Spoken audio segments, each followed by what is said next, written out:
I wanted to jump on and talk a little bit about the interrelation between some of the most delightful and charismatic characters in our daily feed, and how they're all connected, and try to make some sense out of the geopolitical mess that DJT is stirring.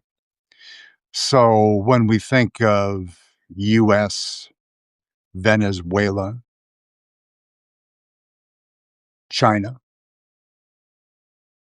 Russia, and Iran, the connective tissue between those players, of course, is oil, and some have it,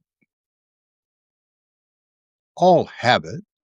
China, it's a less robust capacity, but of course they have as big a need as well. China and India have tremendous need for that energy supply. I left India out because they are on the periphery of the current dramatic developments, which I'll explain in just a little bit. But the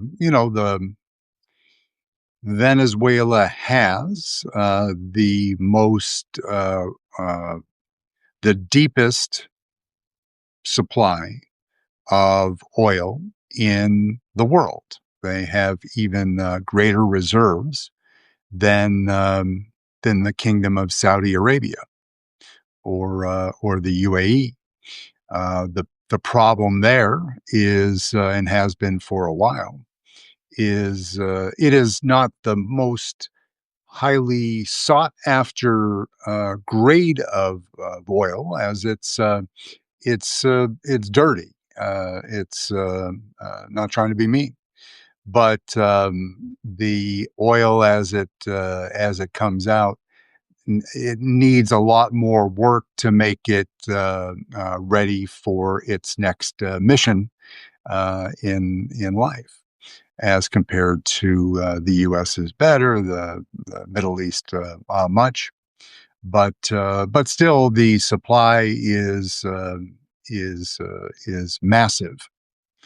The problem that they have right now, besides what presented itself this very morning, is that they've allowed, through corruption and other challenges, their infrastructure. They have allowed it to go into a state of disrepair that is almost unequaled on the planet. It's because they're stealing with both hands. Maduro and and the generals, the way that Venezuela is set up and has been exploited from within since Hugo Chavez moved on to greener pastures, is that the generals are given a great deal of power in exchange for supporting the regime that is Nicolas Maduro and his crew. That ended today for a number of reasons, and the generals are still there. Some of them are have very thick, very well, very thick wallets, or crypto wallets, or however they chose to hold on to their assets. There's some very wealthy generals, but and Nicolas Maduro, it's puzzling, and we'll learn more, because there are fewer secrets these days. Why did Nicolas Maduro not choose to go to Russia? It's Russia. So that's one reason he's pals of convenience with Vladimir Putin. You know, Venezuela was essentially and still is today until DJT gets done, still kind of a client state of Russia. Why did he not take the Assad route? And did he not read the tea leaves that things were getting a little bit chippy, and just have an apartment down the hall from from Assad, the Syrian leader? We'll find out. I mean, if you grew up, I had the pleasure of living in Venezuela. I am not a Venezuelan dude, as you might have gathered by my unhealthy complexion and perhaps my abominable accent when I speak Spanish, made even worse by being in northern Massachusetts for more than 10 years, which has absolutely taken a major toll on my Spanish skills. And also, I think not drinking whiskey probably hurts that too. But that's just me. So there's this nexus, this relationship between those big players. China, we'll put them at the top of the food chain, of course. They need a whole bunch of oil.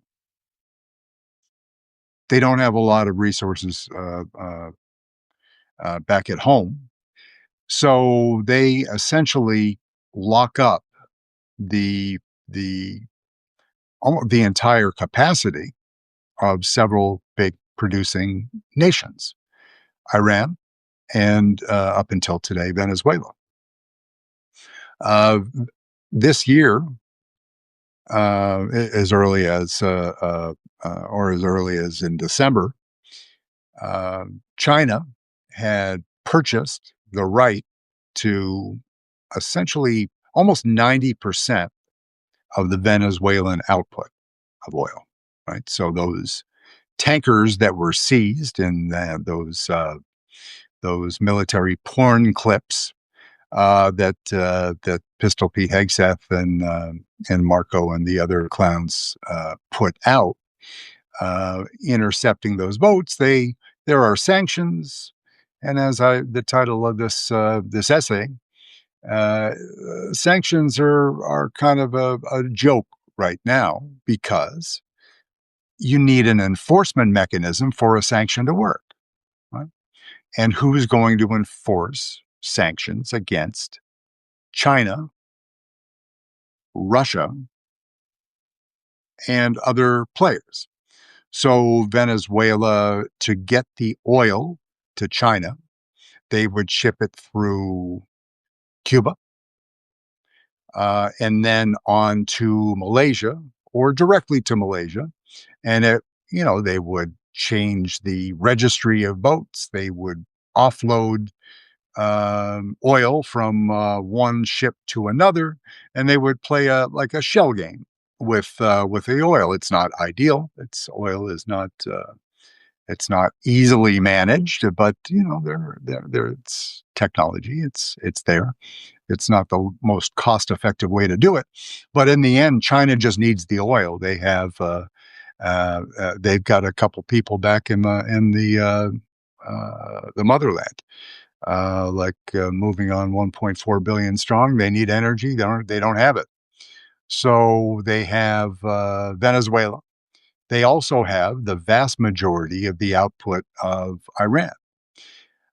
Venezuela, which has probably, we talked about, they have the largest reserves, but because of the corruption and the degradation of the infrastructure, they can only produce 1 million a day, 1 million barrels a day, where Iran, which also has some infrastructure problems and more to come because of the regime, and they're going to be facing more trouble for an American first president. With Donald Trump has his micro in a lot of other countries' affairs. But Iran can cook out. When Venezuela is 1 million, Iran's closer to 2.5. So, and all of that is essentially earmarked for China. Why would, and we've talked about this in earlier episodes, why would China allow the U.S. to interrupt the flow of oil and essentially um, potentially constrict the Chinese economy? They must be getting something out of it. And as I have hypothesized, based on the combined factor of reading and studying a whole bunch for a whole bunch of decades, and yeah, just being on the planet for a long time, they must be getting something for that consideration. Quid pro quo requires it's a two-way street, so you get something for something, and everybody is starting to suspect that the part that is not spoken out loud by the Trump administration, or what used to be U.S. allies, is that Trump has signed off on China, when China is good and ready, stepping in and quote unquote repatriating Taiwan. Right? You heard in President Xi's New Year's Day speech that the exact words, I don't have in front of me, and it was not well reported the context of what he said, meaning the translation was a little bit all over the place. But he essentially said that he didn't say inevitable, but he said unstoppable, as far as the reunifying Taiwan with the motherland, as if Taiwan is a child that wandered away from the parent. And that's the way that they like to characterize it, because it seems less violent and less authoritarian. And it will be both. But we're still on oil, so we know that there are these little tricks to avoid sanctions, and you ship and you run it through Malaysia, and you're laundering the oil to get it to China, right? Russia is he's given Xi everything that she wants, because Putin is to some degree running Donald Trump. He has control of an American president. So congratulations to President Putin. But Putin is genuinely frightened of Xi because, well, China, the size of its military and the level of sophistication of its ballistic missiles. Yeah, the supersonic missiles, subsonic, and the missile program is truly frightening, and it's only going in one direction. And when you layer on the AI component of that, and the fact that these missiles, as we have to all get together and talk about this, because as the technology gets to a certain point, these missiles become much more difficult to track and intercept. And those are the missiles are the big dogs.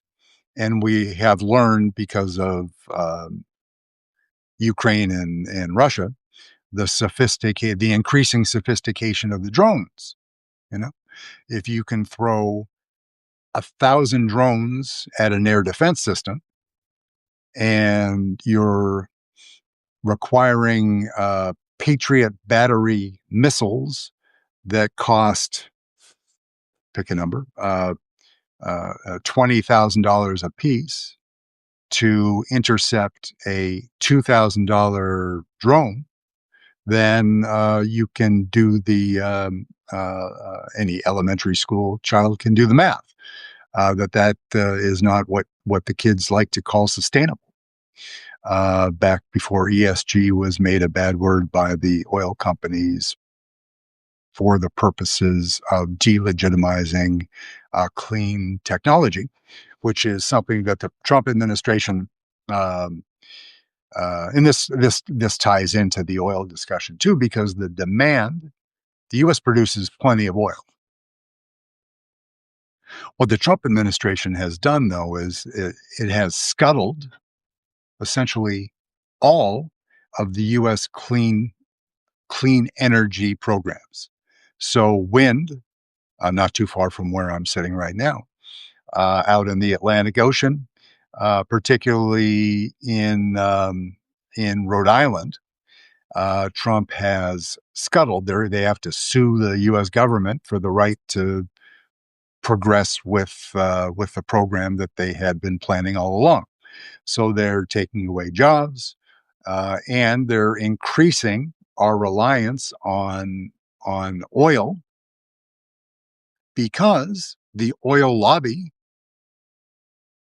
and our Donald Trump's children's best friend BFFs, Kingdom of Saudi Arabia and UAE, are lobbying, meaning stuffing giant amounts of cash into the accounts of Donald J. Trump Jr., Eric Trump, Barron, Steve Witkoff, Witkoff's kids, and all, and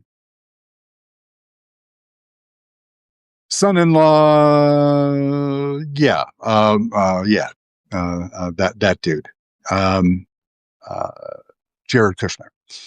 So they're getting the UAE and the KSA are stuffing large amounts of money because if you suppress to some degree European expansion of clean energy and you scuttle the entire U.S. program, it's only going to be for as long as Donald Trump is in office.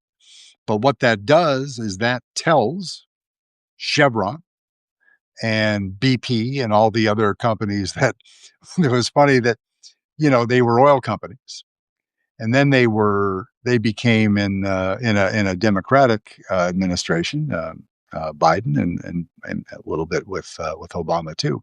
They became energy companies, clean energy companies, but now they're just oil companies again because Donald Trump has given them the permission slip, much as it's allowed them to roll back DEI programs because it's inconvenient for them to no longer be racist. It's inconvenient for a lot of CEOs, but Donald Trump has given them the permission slip to do that, and ESG is sort of the same thing. That the climate accords that were agreed to over the years and have since been rolled back is horrible for the planet, miserable for our grandchildren. It's treasonous behavior from an environmental perspective. But again, today is oil. We can't do it all, as you know, with clean technology, clean energy today. Solar, wind, and then all of the other toys. We can't do it all. But at the same time as China is getting all the oil they need, sanctions or otherwise, they're also beating our ass in clean energy technology development. So when that shifts back again, we will be well behind the eight ball.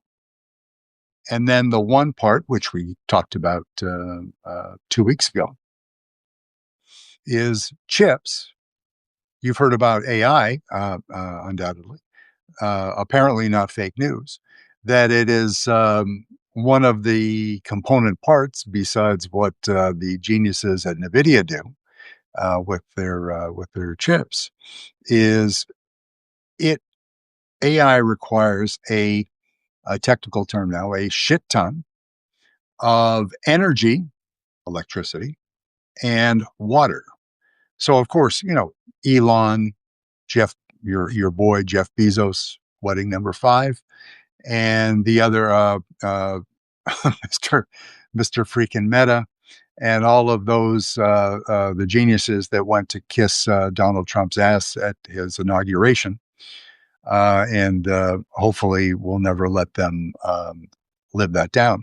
They need an enormous amount of energy, and so they're doing the data processing. Will all be done. It'll be done in space.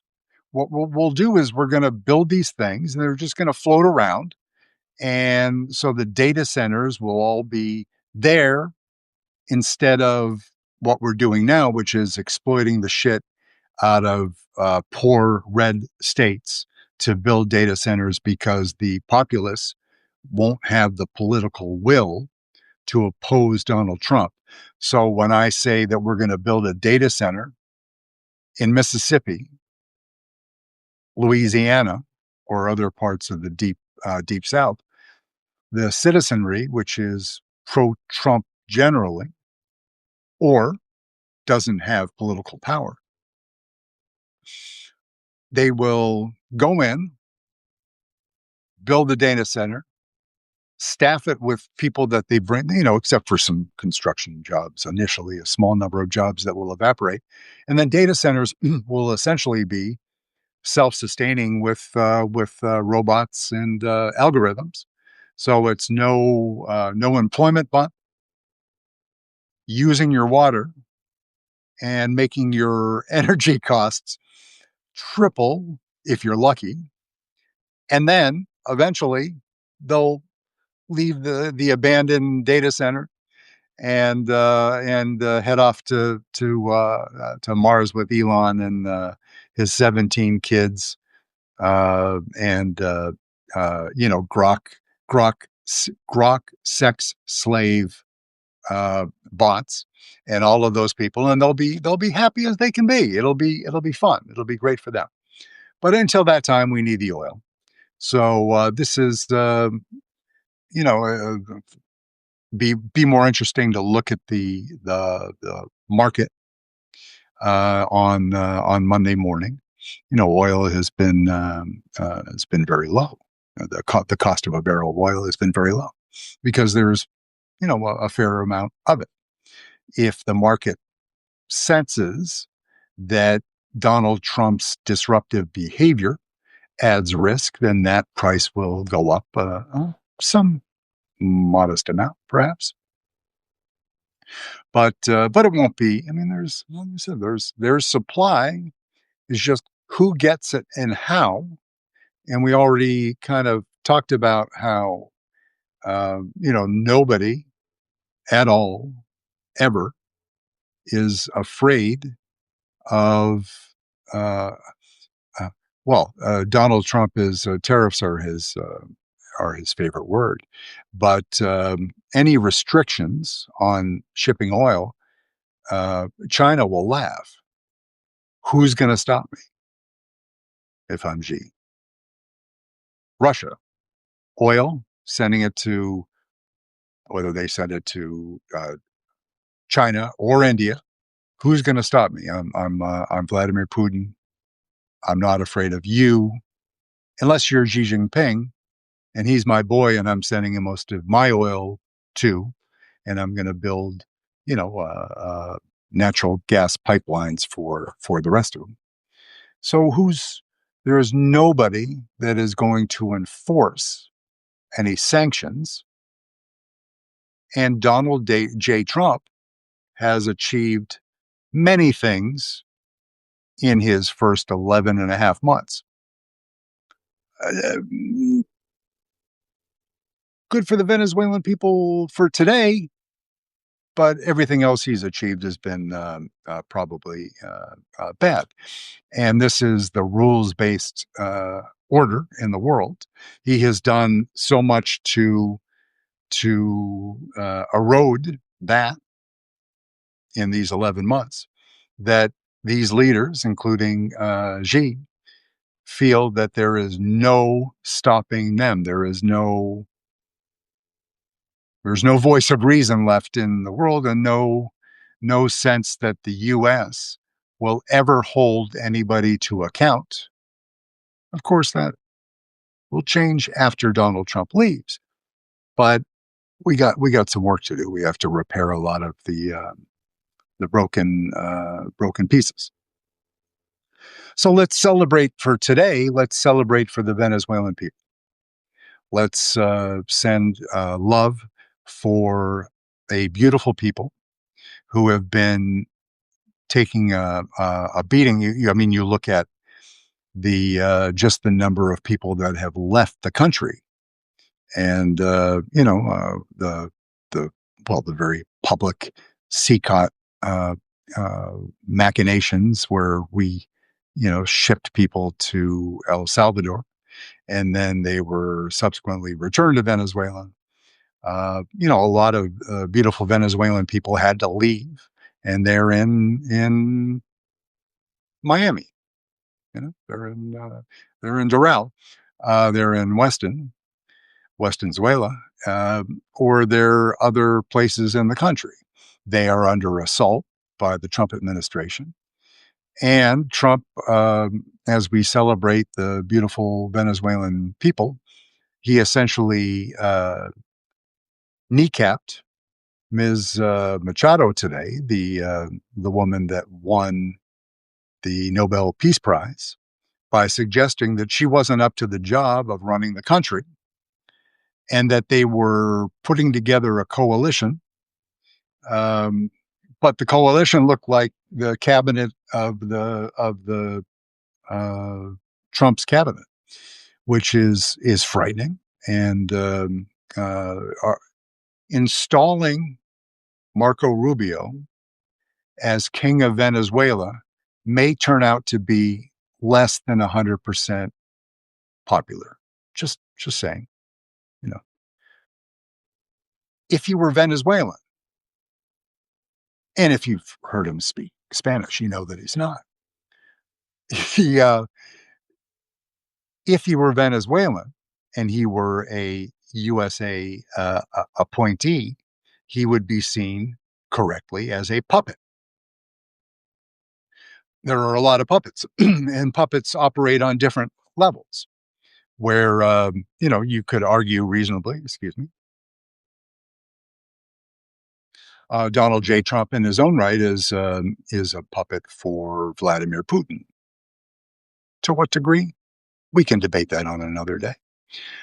But it's just a gosh darn fact. But so who else are we going to put into place? The vice president for Nicolas Maduro. Okay, that's Ms. Rodriguez. Right? She's been a long time partner of Nicolas Maduro. Is that the kind of transition that they want? Constitutionally, she is the one that is entitled to take power. But because the fact, the last election was illegitimate, Trump may have a different opinion of that.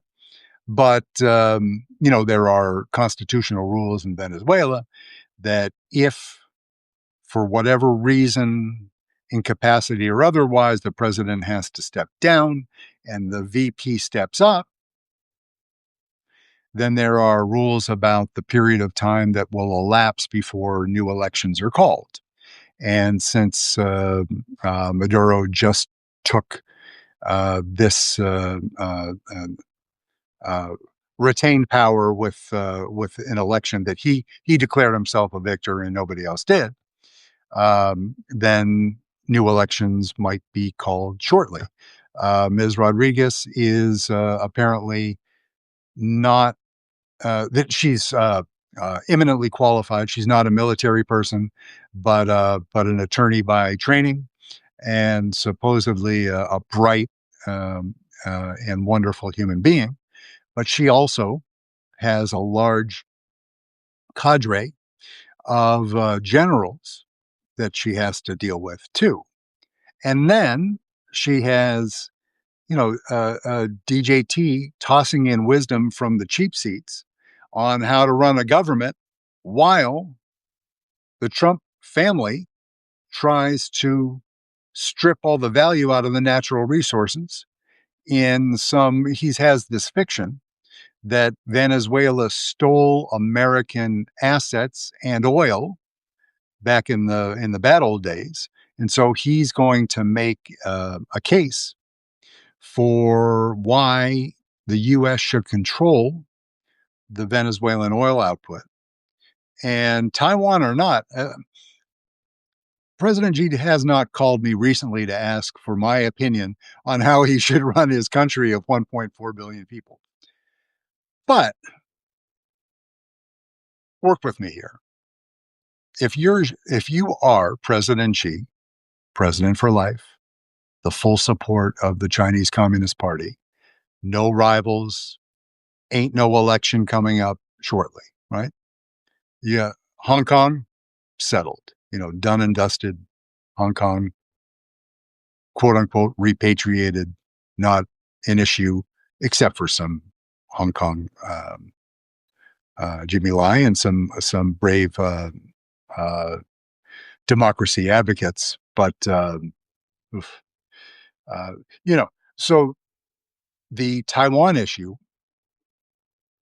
Tell me why I'm wrong, because I need that all the time. I mean, my wife's downstairs and she does that uh, frequently. But why should President Xi wait on Taiwan? I know all the reasons from a Taiwan perspective, and I respect their democratic institutions. But when it comes to minimizing bloodshed in something that appears to be an inevitability because there isn't anybody that's going to stand with Taiwan of consequence, there are plenty that will give moral support, but moral support does not operate like a flak jacket. And it could be bloody. We have our newly elected prime minister of Japan, and she could step up and already has bravely and clearly made powerful statements trying to disincentivize Xi from moving against Taiwan because China sees that as a risk to their stability, and they're right. Right. So that's still a thing. But if it is an inevitability, and if the military hierarchy, the generals, he did his purging, and if he has everything sort of realigned in a way that he feels comfortable with the leadership that's in place, then what better time than the present? Because Donald Trump is not going to stop you. Vladimir Putin is not going to stop you.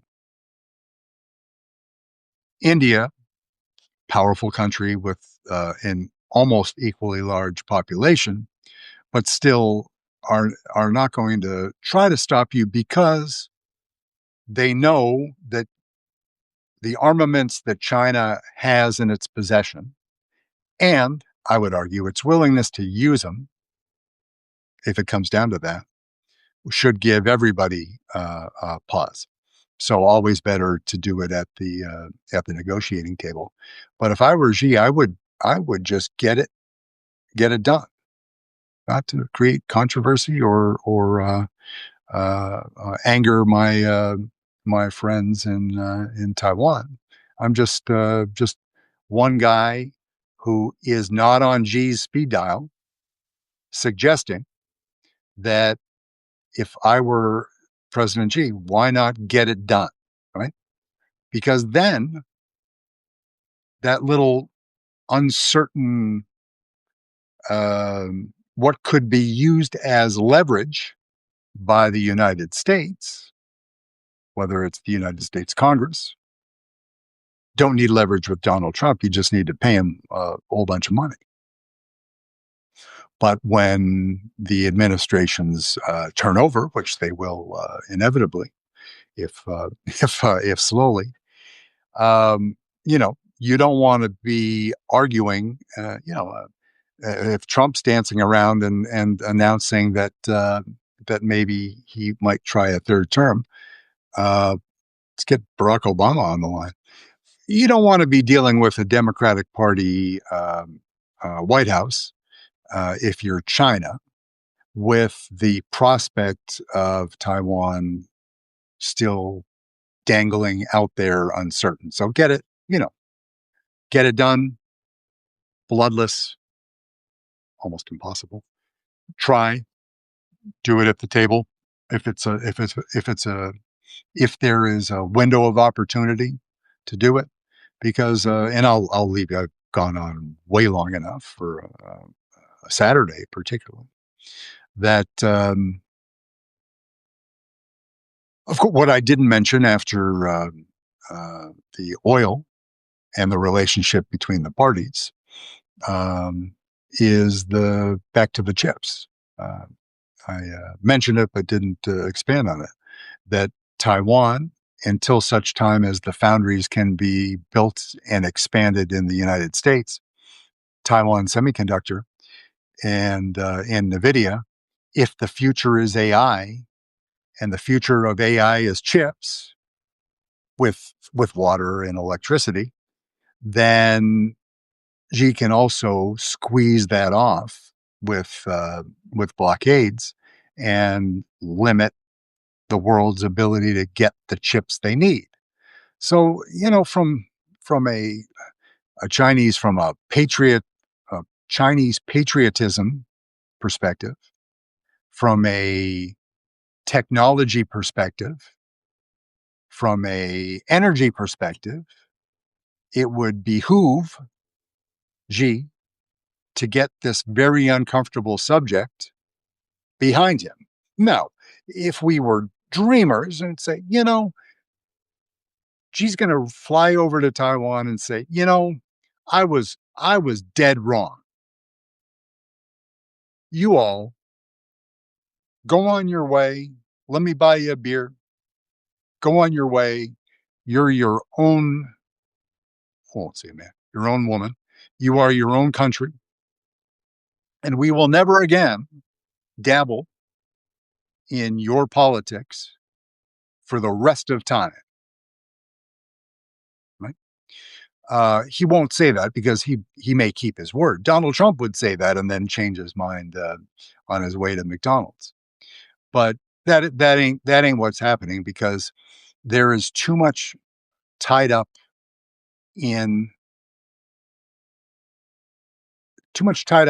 existentially in China's idea of itself.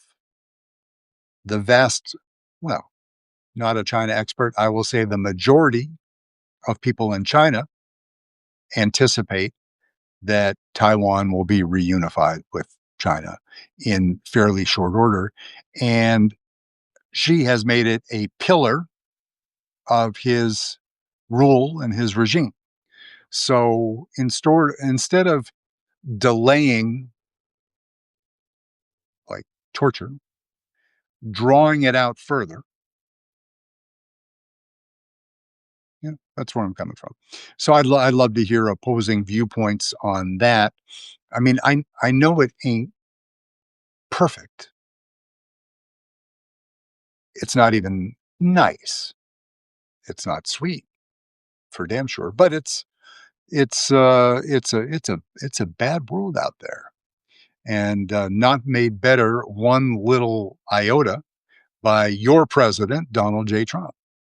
But he's the guy that's sitting at 1600 Penn. We have to deal with him. This is a nonviolent podcast and feed. So we don't advocate violent overthrows of governments and civil wars and things like that. We advocate um, collective action. We advocate registering neighbors to vote. We advocate sharing your thoughts in such a way as you may influence other people to do those things. Right? That's that's as people that are well over 21 with uh, with some amount of education that care deeply about democracy still in this beautiful country we live in. Forget about the embarrassment of what happened today. We just have to put our arms around the Venezuelan people and get to the midterm elections. Right? There's going to be all sorts of silly shenanigans to interrupt the midterms and, more importantly, the 2028 general. There will be Donald Trump will take all of his tariffs down in order to make the stock market spike, then try to convince people that the stock market is the actual economy, which of course it is not, and may even dial down his outrageous behavior in on the immigration front and say, I did what I said. I closed the border and I chucked a 10 trillion illegal black and brown people out of the country. I did. Just you don't have to believe me, but believe me. Ask, watch Fox News. They'll tell you the same thing. It'll be great. Brett. Yeah. So all sorts of things that he's going to do to make sure that he holds on to power in the midterms and that the Republicans hold on in the general. We just have to never forget what he did. Never forget the way that he suborned torture, the way that he sent people to places where it was known it wasn't guesswork, it wasn't a dream, it wasn't I wonder if. He took people without due process and sent them to prisons where he knew or should have known that they would be tortured.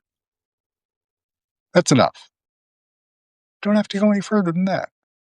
That's not the kind of human being that should be leading a country, any country, particularly this one. So, anyways, that's enough for today. Pleasure as always. Um, if as I mentioned the other day, I've been dabbling on TikTok until responsible parties, including the Supreme Court and the Congress, rip it up and destroy it. Like, I'm going to get in there. I'm going to get into the weeds. I followed a freaking Nazi the other day. I don't like Nazis. I don't support Nazis. But in order to understand, I'm not supporting them. I'm trying to understand what makes them tick. What's going on in Germany with the AfD? Deeply, deeply, deeply, deeply troubling. Right? They may take Saxony, what used to be we'll do a pod on the former East Germany and your boy. If it isn't hard enough running a country during wartime, like Vladimir Putin is doing, and running your key, if declining, asset in Donald J. Trump, he is also, your boy Vladimir, is influencing elections in Germany on a scale that you would not believe. And not enough, 24 hours in a day, and he's not a kid, but Vladimir, KGB Vladimir, Voda to his friends, right, is also doing the same thing in France, right? So he is funding the AfD, right? Which is the party that they are not. They don't have a Nazi sign blinking on the party headquarters because there are laws and organizations in Germany that are in place to monitor the organized practices of Nazi and extremist parties. You've heard J.D. Vance talk about it and say that it's unfair to be unfair to Nazis. That's yeah, your perhaps future Republican Party candidate is saying that Nazis are getting a bad break in freaking Germany. Yes, he did. Not making that up. You can. It's on the tape when he went there in February and talked in. Was that in Berlin or was it in Munich? Munich, right? If you want something unsettling, then go back and look at what J.D. Vance said in Munich in February about about uh, people being mean to the Nazis and limiting their, you know, all Nazis want to do is to breathe free. Please don't stifle the free speech rights of my Nazi brothers and sisters in the AFD. JD Vance, peace out. Right? It's yeah, it's that kind of world, right? And France obviously has had they can't keep a prime minister, the president prime minister deal. They've Mr. Macron has not covered himself in glory, and President Obama, and there are other smaller countries. Austria's pretty much gone on that point. So, yeah. So here we go, and it's going to be, as it always is, a lot of fun. But there were so many years, well, plenty of them. But we'll just say we were coming up on 75 since we what we thought was we vanquished the Nazis there and the fascists in Mussolini's Italy, and the version of fascism that was alive in our now ally Japan, right? That we had won, whatever that means, and we had helped them set up governments and controls, like in Germany, to censors. The final indignity is that if, for instance, the AFD takes Saxony outright, then they can in the organization that is responsible for monitoring the growth of Nazi party activity, they can't destroy the agency, but they can install their own head. So, yeah, you can play that one out for yourself.